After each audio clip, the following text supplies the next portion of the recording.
2001, when we saw Halo, my friends and I, we were like, ooh. It's crashing, it's buggy, sounds terrible. It seemed like Microsoft bit off more than they could chew. And each build, it didn't seem to be improving at all. Like, at some point, it wasn't about making Halo perfect. Honestly, we were just focused on how do we get this thing on disc in time for launch. There was an incredible pressure on Halo. This is our lead title, and this is what we've got? If this thing fails, it would all be for nothing. Xbox was finished.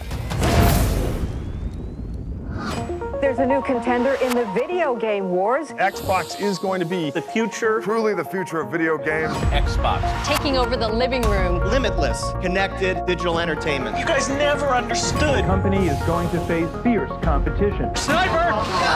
It's a ticking time bomb. Makes me very nervous to actually play this for you. Xbox getting a major overhaul. A bold vision for the future of gaming. Xbox!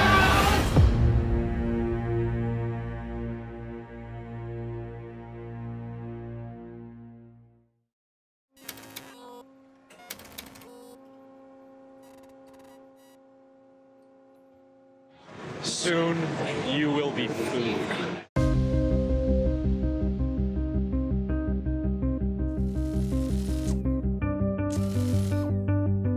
On Halo, we were doing the thing that people weren't quite sure would even work on a console, a first-person shooter, and the frame rate was terrible. Come on, make my day! All of a sudden, we were in a new area, console games, and what do we know about console games? I had only heard things about, it's not very good, really. Bungie may be a good studio, may be a fine studio, but the game wasn't really being received that well. We're gonna make it, aren't we, sir? With Halo and Xbox's fates intertwined, something drastic had to be done to get the game right. So, in a last-ditch effort, Ed Freeze and Bungie essentially put the development team under arrest. Ed Freeze had put Halo behind the curtain and won't let anybody see it. Won't let anybody talk to the Bungie team. He's like, you guys seal yourself off, literally and metaphorically, and deliver a great game. Like, our doors, I don't even think Ed could get into some of the Bungie doors. I kept saying, hey, Ed, when can I play Halo? And he goes, well, not yet. When we only had a couple more months before we had to get this thing into boxes. Good to see you, Master Chief. Things aren't going well. We had to stand up a complete game that was performant on new hardware. We had to create a compelling story with characters. We had to cut levels, take shortcuts, just a mad rush of long days, sleeping under desks, full-on old school crunch to get this game done. There it is. The one positive thing that comes out of crunch is ideation and invention and polish. Ultimately, that was one of the things that Bungie took very, very seriously, was polish. For us at Bungie, this was a passionate effort to make the best game possible. But when you show up as Microsoft, you are open to a whole different level of criticism. Yeah, that's cool. All right! And Halo had the burden of showing up excellent in all ways.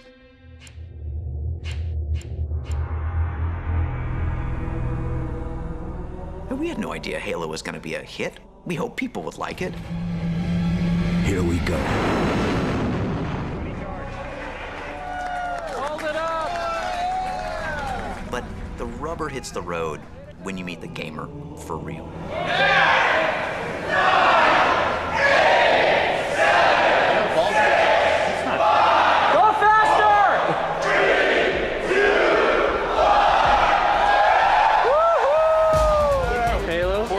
Anybody else? Halo? Halo, yeah. Halo. I remember very vividly going to local launch events. Hold it up! Starting to look at chatter online with fan sites, and then game reviews, and then comments, and realizing, oh my God, people like it. How the hell are we gonna beat this game? Halo, which had problems entering the fray, came out on day one, and it was amazing. It was really amazing. I just felt that sense of possibility. Damage Jenkins, fire your weapon! That you could go anywhere and do anything on this beautiful, lush planet filled with things that were trying to kill you. They just did it so well. The controls felt natural. You could tell that it was going to be a breakthrough for first-person shooters. I didn't care that I wasn't using a mouse. I was using a controller. I was in the Halo universe, and it was fantastic. It was a bit of an epiphany of, oh, like you can do that? Like you can play this kind of game on a console? Awesome. Halo was a phenomenon. That dual player mode was wow. Landing on the beach with a warthog trying to protect Marines with Master Chief.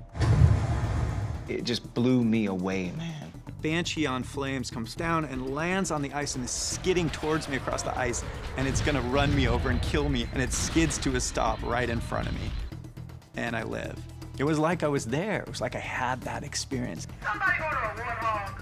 With Halo, Microsoft had that platform-defining title that you had to go out and buy an Xbox if you wanted to play. And that was something that I always envied and admired. Halo forms so much of the backbone of, I think, what Xbox is. Watching the feedback we were getting on Halo, the stories people were telling, it was a cultural moment. You getting Halo? Oh, yeah. Good, just checking. Without Halo, we're not here. Halo, Combat Evolved. Microsoft estimated that they have sold 1 million copies of Halo in the US alone. 50% of Xbox owners are also Halo players. Xbox was the Halo box. That's what made it work. Halo broke ground in so many ways, in game control, camera control, storytelling, even art style. It inspired a lot of people to tell a different kind of story. It changed the game for Xbox, but I also think it changed the way we look at first-person shooters. First-person shooters had only really largely existed at scale on PC, and mapping those controls to the controller, they just did it right. It just felt right. No one had done it that well before. No one had nailed it. They just nailed the controls. So before Halo came out, the conventional wisdom was if you wanted to play a shooter, you had to do it on a PC because that's where you would have the precision with a mouse and keyboard to aim, make the small movements, to land that headshot on your enemies. What Bungie did with the help of Microsoft's playtesting and user research labs was figure out how to get something that would approximate that feeling on a console where all you have is the 2 sticks to move and aim. They weren't the first to do a shooter on the console, but they did it best by far. And the influence of what Microsoft and Bungie were able to achieve is still being felt in games today. Even today, it's the largest genre in console gaming. And really, because of Halo, Xbox became the console for first-person shooter fans. The multiplayer was transcendent. It was just something that you didn't experience on any other platform. Microsoft made a huge bet on broadband. Every single Xbox had an Ethernet port in the back, and it paid off in spades. You could use it for LAN parties and to system link on a LAN. Oh my God! PC gamers understood the joy of the LAN, the local area network. You make a network of computers in a local area, which means you have to be face-to-face and nose-to-armpit with gamers. Got the flag, I'm out the front. And it's a fun experience. You can all be in a shared virtual world and run around and do things that you couldn't through a modem just because you're all there connected and it's higher speed. Microsoft ushered that in for consoles. Manually plugging machines together to play games was not a new concept, but it had always required a lot of technical know-how. Now, the communal gaming experience wasn't just for computer geeks. It was for everyone. Right now, we have this game going here, which is 16. Downstairs, I was just down there. They probably by now have at least a 16 game going on. They keep on bringing in more stuff, and it seems to be expanding. It was a communal party, multiplayer atmosphere that you could have with a massive group of people and have multiple consoles all connected. We'd get together at like 8 a.m. and play 16-player Halo all the way till 8 a.m. the next day. I remember running an Ethernet cable up the stairs so I could have a friend bring his over and play. I'd go to my buddy's house, and we're on 2 different floors. We're in 4 different rooms, because screen looking's a thing. Man, the fights were legendary. You looked at my screen. No, I didn't. Yes, you did. I can't. I can't see your screen. We'd make a little flyer at work, like Halo LAN party this Saturday, bring an Xbox, bring a controller, bring a TV. That changed everything about my social life for probably 10 years. And these, by the way, weren't small TVs. These were the big cathode ray TVs that you had to find a way to be able to use. I had a heavy-ass TV. Flat screens weren't around back then. You got it? Yep. So I bought a PT Cruiser just so I could get my TV around and my Xbox. That was a fashion statement to have an Xbox in the car back in the days with that big screen. Give me a second, Your foot, your foot. I know that's my foot. Ouch. I remember playing nonstop and sitting there in my own puddle of sweat. The minute you stepped into a multiplayer match on Halo, time just disappeared. You just got sucked in, and we would play all night long. It provided me an experience I had never had on a console before, period. Halo was a runaway hit that had spawned its own social scene, putting Microsoft in the big leagues with Sony and Nintendo for the first time. But the team wasn't done.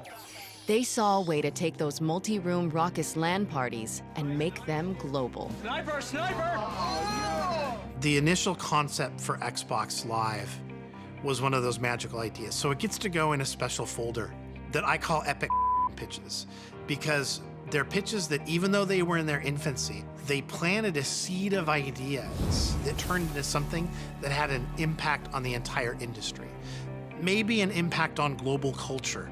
We built an Ethernet port in every unit, and the idea is now we can actually have a networked community of gamers from living room to living room around the world, no matter what language you speak, no matter where you are in the world, and we can all be part of one bigger community. And that vision was like, awesome. There definitely was some skepticism about the idea of playing multiplayer games over the internet. When we were scrambling to get Xbox done, Xbox Live is like a vague fog in everybody's head. Nobody knew how that was going to work and whether it was going to be a good ecosystem and whether the quality would ever be there. And it became a huge point of tension in terms of how it was designed and how it was going to work. But we're going to do it. Microsoft is putting literally billions of dollars on the line to back us, but the program was fraught with risk. It required technology that really hadn't been built anywhere in the industry before. And those kind of tech investments are always risky. With so much riding on the success of Xbox Live, the team couldn't afford to develop it in a corporate vacuum. If they wanted to deliver a gaming experience unlike any other, they needed gamers to tell them exactly what they wanted. We went out and talked to a whole bunch of gamers around the United States. One of the things that came back was that voice communications was going to be imperative. You know, it is a good day to die, cheesemaker. Nobody wanted to sit there and text with a typewriter, just taking out their buddies. First thing was you had to get this starter kit. It had a headset in it. It's like, You were talking about console gaming. What are you supposed to do with a headset? The Xbox Communicator. It lets you talk to other gamers while you're playing. This broke down the barriers of how you could speak. You simply banged on your headset and you could talk to anybody in the world that was on the platform. Your defense is offensive. Your defense is offensive. Building that global couch where people can talk and kind of virtually elbow each other with 4 gamers on 4 continents and have it all perfectly fluid through headsets, just as if they were sitting in the same room together. This was before Skype. So the notion of low latency, great quality voice, we had to go build out that tech. I like this one. You did your own digital personal ID remembers your moves. That's a good idea. Yeah. We're creating this giant gaming universe for gamers to play in over generations. We knew it was important to have this one identity that linked to you, where you could build your legacy in gaming. Your gamer tag. It's your identity on Xbox Live. The legend you build for yourself in this brand new gaming universe. Remember, you're building all your stats and friends in that name. Rather than have a gamer tag for Madden, a separate gamer tag for Halo, it's like you just want to be known as one thing. My gamer tag is the real B. My gamer tag is Cowboy22. A gamer tag is Hero Protagonist. It's King Doug. The Spaceman. Xbox Live wanted to bring that fundamental instant fun into the world of online gaming. You will never be without a game to play, anytime, day or night. It was a revolution in online gaming. The team was finally feeling confident. They had the technical know-how to build Xbox Live. But on the other side of that challenge was another, even bigger question. If they built it, would gamers pay for it? The technology was in the box, but the commitment from a player, we just didn't know how it was going to fly. That firstly, someone's going to pay $50 a month for broadband, but they also have to go tell their friends that it's worth it. I've never been shy to share my opinion. And there was one time where I was talking to Jay, and we ended up arguing about it all the way into the hallway. And it was me saying, this Xbox Live idea you have is the dumbest idea I've ever heard. Like, I hate this idea. Somebody's gonna pay $50 for multiplayer games when they can get it for free. And people did laugh at that and said, why would you pay for access? Because you're already paying for your game. It wasn't just me. It was like an entire division worth of people saying, what are you, nuts? So this experience had to be amazing. That was crazy to people. Like, who's gonna play multiplayer if they have to pay for it? Microsoft is taking the Xbox game system to a whole new level. Xbox Live. Future of video games arrives today. Microsoft is putting the Xbox online. Today, the Xbox goes live. Manning is at his home in Indianapolis, Hasselbeck at his in Seattle, and they're about to play each other in a video game using the Microsoft Xbox console. Oh, sit down. Son, don't your coaches tell you you can't take a sack in the red zone? That is quarterback 101. Last night, we had gamers all over the country playing against celebrities here in LA where we had our big premiere party. We're checking the perimeter. All right, so here I go. Xbox Live launched exactly 1 year after the original Xbox itself launched, November 15th, 2002. The launch of Xbox Live was almost like a second launch for Xbox. Blow up and kill everything in sight. Is that what you're getting? That's the idea, man. It's just like doing RoboCop. I'm gonna open up a can of whoop ass and see how it tastes. The two launch titles that I have such fond memories of, Tom Clancy's Ghost Recon, which was a port of the PC game, and Mech Assault, which is a third-person action-oriented take on Mech Warrior. Just light bulbs went off, just the magic was there.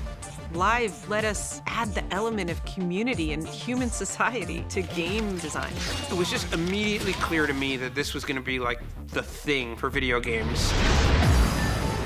What Live did for Xbox was it created this community that once you got into it and attached to it, it was very hard to leave. I met so many people online playing games that I never would have been cool with based off of us playing each other, me beating him, him beating me, him having some great plays. And there's an extraordinary number of like 50-year-old males that play Xbox Live together.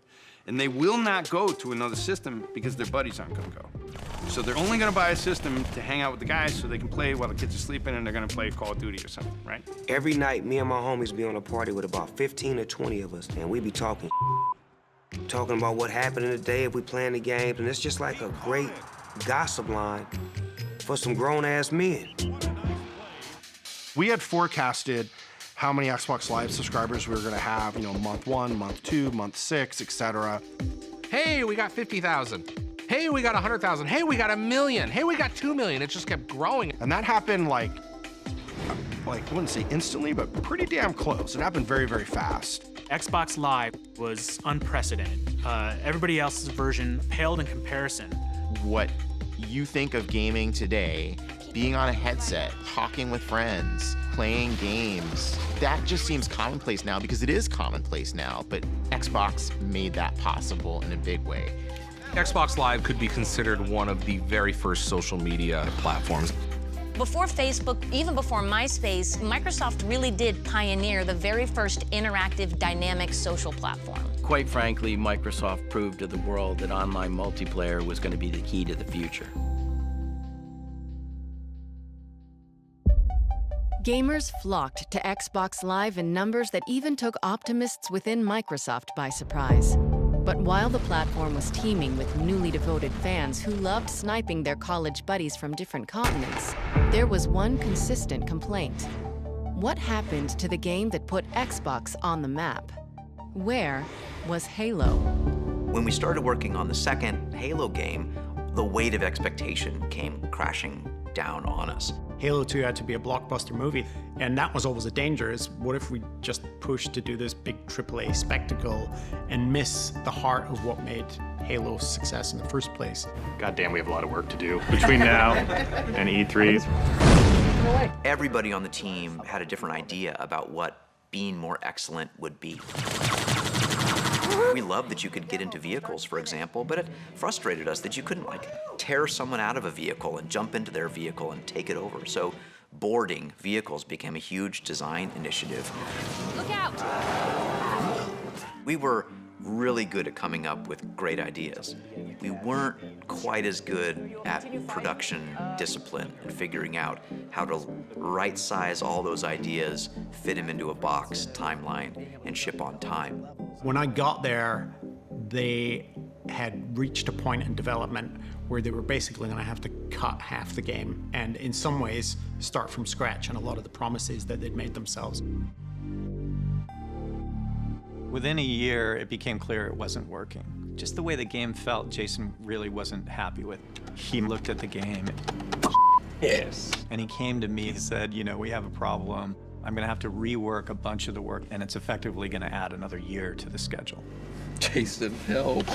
There was a lot of pressure. How could we ship a better game than Halo? And from Microsoft's point of view, Xbox's point of view, how can you ship that game as quickly as possible? This is now, by far, the most valuable franchise that we have. You know, this is Halo. We can't screw this up.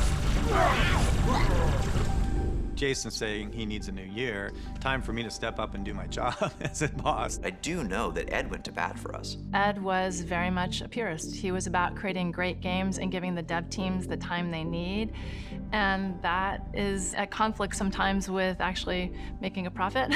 So to me, it was a no-brainer. But Robbie wanted to put it in front of the other leads on the team because Halo was so important. It's going to affect, you know, the Xbox Live team and what they do. It would affect the continued marketing of the platform and things like that. Microsoft back then was a technology company. Software shipping on time at quality was a big part of the rhythm of the business. So we go in and we have the meeting, and Robbie basically goes around the room and takes a vote. And it went around the room and everybody voted to keep it on the original schedule. I walked out of the room and basically I just threatened to quit immediately. Robbie gave in, calmed me down, and he agreed, and he gave us the extra year for Halo 2. Ed got the Bungie team the time they needed to finish the game, but the delayed launch had a ripple effect throughout Microsoft. Really, that Bungie meeting was the beginning of the end for me. When I walked out of there, it wasn't just that I was mad, it was the first time I could imagine leaving the company. I mean, I'd been there since I was in college.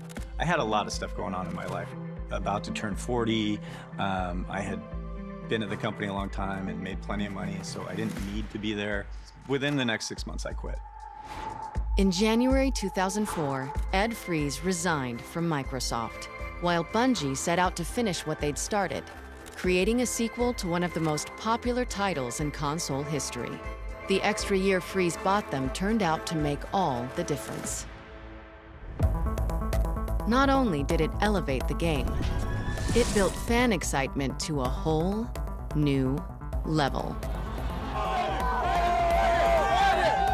The lead up to Halo 2, I had never experienced anything like that in my life.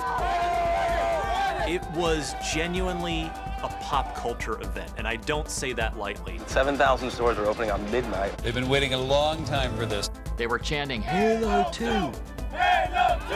Halo 2! Just felt like something new was going to happen in entertainment. Because Halo 2 is the best! Halo 2 is everything! Xbox's Halo 2 is expected to generate more revenue in 24 hours than day one sales of any full-feature movie in entertainment history. Halo 2 is probably, you know, one of the biggest phenomenons to ever hit my life and a lot of people's lives. It was the biggest day in entertainment history. Halo 2 sold 2.4 million units in 24 hours. Here was a video game, for the first time, really crushing movies. It was a coming-of-age story for the video game industry. This game is simply the best game on the planet. I played Halo 2 with my friends literally every night for at least a year. That's how transformative Halo 2 was for me, and what it did for Xbox Live. There had been nothing like that ever. With the innovative success of Xbox Live and a full-blown cultural phenomenon in Halo 2, it seemed like Microsoft's bets were paying off. Xbox was even surpassing Nintendo in US sales. On a winning streak, the team put their eyes on an industry-changing follow-up to the Xbox. When I arrived at Microsoft, it was my job to think about the way that the gamer was going to be using this 2, 3, 4 years after launch, and how do you continue to deliver content. We started then to plan this multi-billion-dollar investment that became the Xbox 360. Xbox 360 is the new entertainment system that's designed around high def, wireless, and always connected. And it doesn't stop there. It's totally personalizable, so you can change the way it works and the way it plays and find your friends no matter what you're doing.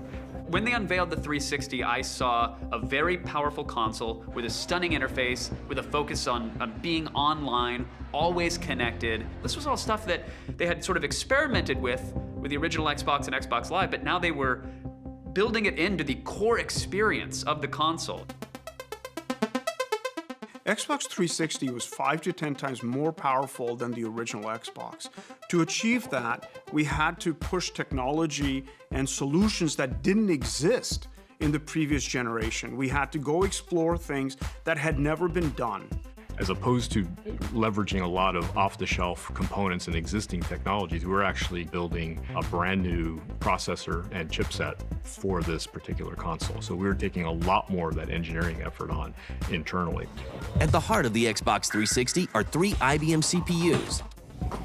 Whatever you'd heard about the PlayStation 2 emotion engine, whatever big wild dreams you had created in your head, we needed to create a leapfrog product that said, hey, this is even more powerful. This is the most powerful console on the planet. And so we evolved the Xbox from a powerful console that plays all the games you love to a console that connects you to all your friends and connects you to a lifestyle, this digital entertainment lifestyle. We involved movies, we got content generated that you could access, music. The magic in Xbox 360 is it does so much more than the original Xbox did. Xbox 360 Guide, it is your launch pad to all of your digital entertainment. Here you can store your pictures, videos, and music. We've also added a new concept called achievements, sort of a record of everything you've accomplished across your entire library of games. With Xbox 360, we've created technology that will enable people from every age and every corner of the planet to gather together in new ways. A product with games at its core, surrounded by limitless, connected digital entertainment. Everything we were trying to do had just never been done before. We're really focusing hardcore on building an online experience for Xbox around games. Gaming was always first, but this was no longer just the ability for you to play a game online. This was breakthrough thinking. We built Xbox 360 with a mission. They showed it as a media hub in your living room. You could connect other devices to it, you could play your photos, you could do this, that, the other. They targeted a broad range of gamers. They were building this thing to be future-proof. Microsoft's new Xbox 360 will be first to hit stores' shelves this fall. It's huge. It's a big, big statement for us. The next generation of consoles starts now. We wanted to try something new with the Xbox 360 launch. Xbox rules, man! Favorite game. Woo! Where are you guys from? Did you drive far? Well, yeah. From Indianapolis, Indiana. And Kansas City. Los Angeles. Los Angeles, Hollywood. I came in from Minneapolis. Land of Florida. Yeah. That's the only way to get it on the 360. You hear me? Hey, this is Xbox Live's Major Nelson. We're here at 0 Hour in the Mojave Desert. Hey guys, you ready to go? Woo! Tonight marks the biggest gaming event of the year, and it starts right now.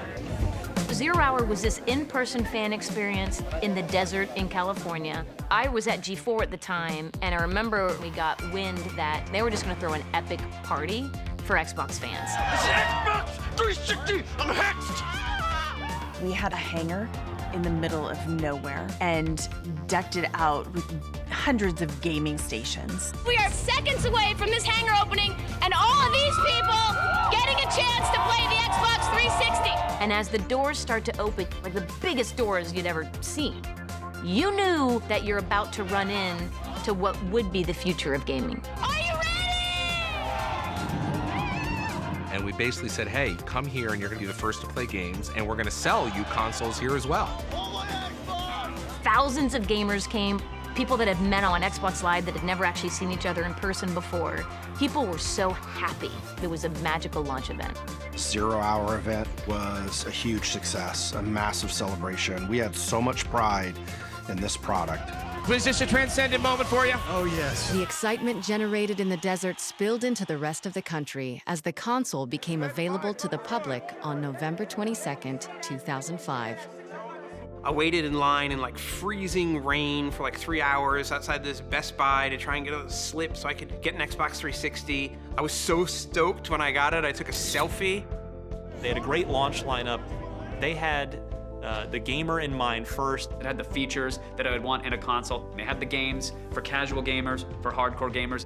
The Xbox 360 marketplace was where you could buy digital games. Sure, you had Steam and people could do it on PC, but this was a managed, curated portfolio, much like as an app store today. And we were one of the first ones to have it. I start downloading games and I download Joust, Robotron, and Defender, and like, all of a sudden everybody's having fun because these games are amazing. And I'm like, okay, we were sitting here at grandma's house and we were bored, and I just got on the internet and downloaded games, and now we're playing video games and having fun. This is the future. This is the greatest thing in history, and this is what this console transition is about. I can view my profile so I can see, what games I've got, and it's got the whole achievements thing here as well. It was the first console with achievements. We take that for granted now, but all the little bonus points and your gamer score and your rating. You achieved something in the game, and that something is whatever the developer decided. Hey, did you scale this mountain? Did you open this door? Did you find this thing? Somebody can play through the game, but if you wanted to really complete it, you had to get every achievement. Let's kick some ass. I've got 148,000 gamer score. People are like, what is that? Why do you care?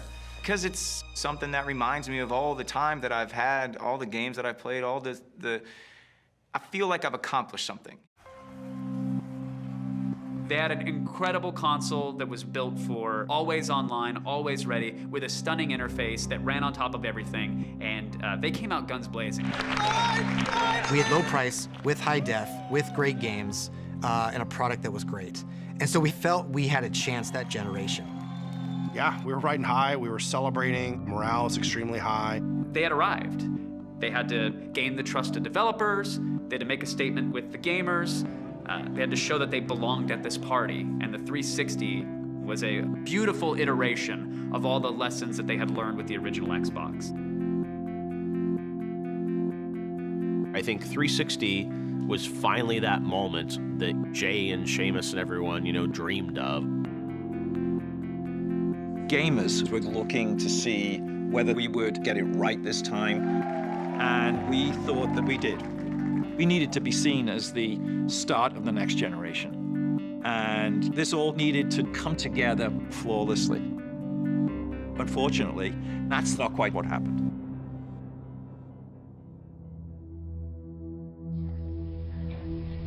This is called an E74 error. Contact Xbox customer support. It was in the forums, and I started to notice that something wasn't right.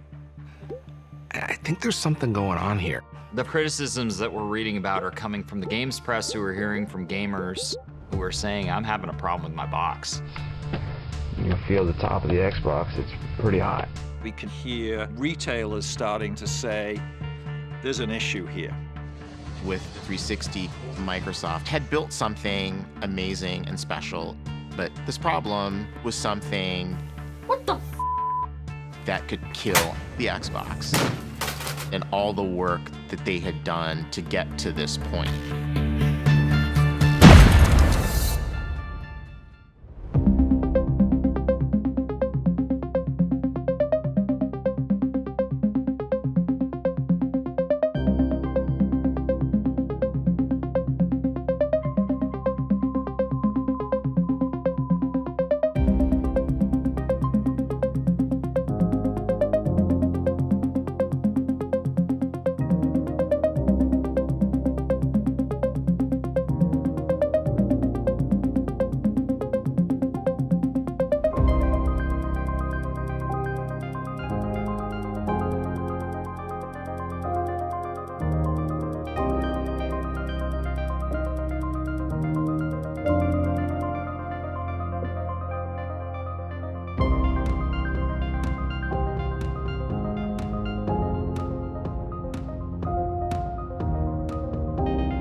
He hails from Indonesia. He's home break Uluwatu. Congratulations to Rio Waida. Rio takes home 10,000 points. And he wins almost 340,000 Rand with that. So congratulations.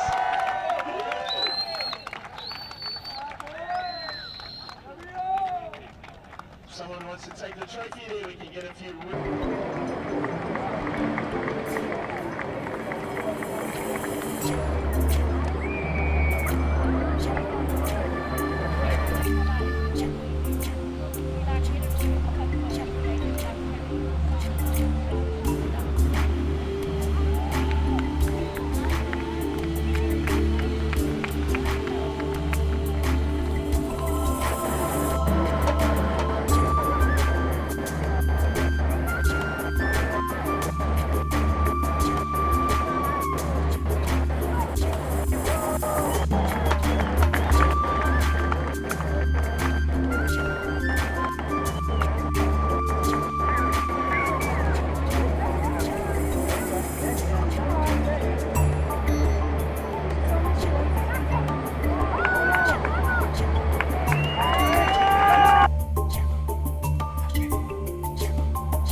Australians making it through to our final. It was great to have such a big field of ladies internationally surfing here. The level of surfing was great to see. So taking second place at the Belito Pro 2022 from Australia, well done Macy Callahan. Macy, I'm going to ask you to say a few words. I don't know what to say. Congrats, Molly. It's been an amazing day and an amazing trip to Africa. I'm so blessed. And yeah, thanks to the crowd. Today was awesome, and all my sponsors and everyone else. Congratulations, well done. And then taking out the title of the Belito Pro 2022, presented by Neil, the great Belito Pro trophy that'll go home on the plane. Congratulations to Molly Picklin from Australia.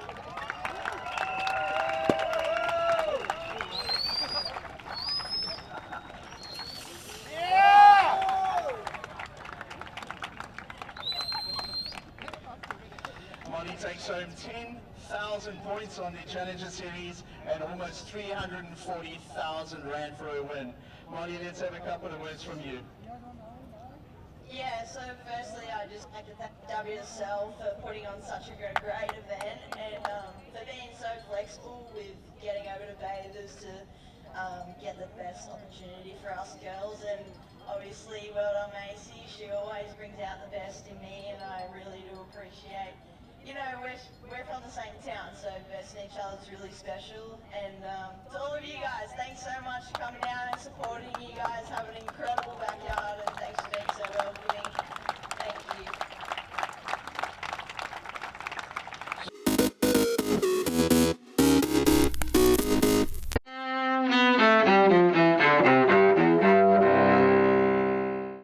July 14th, 1789.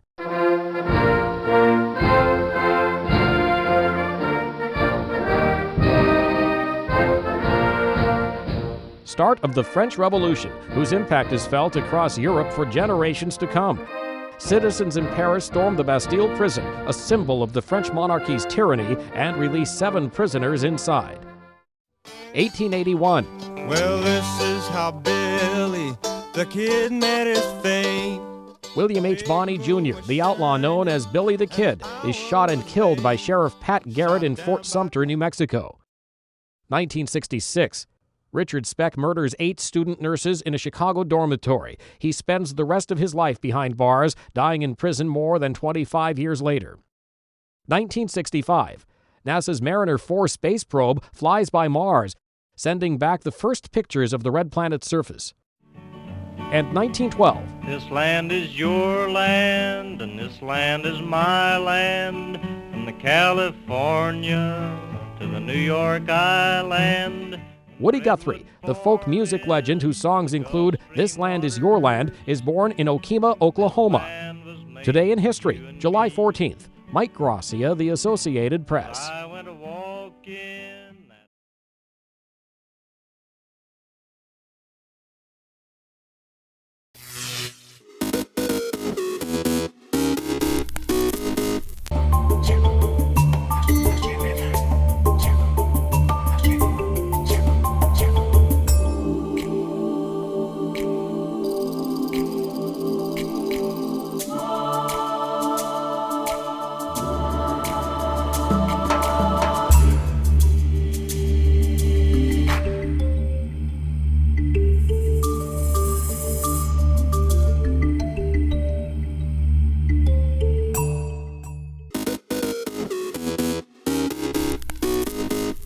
Welcome back in our studio, and in today's news,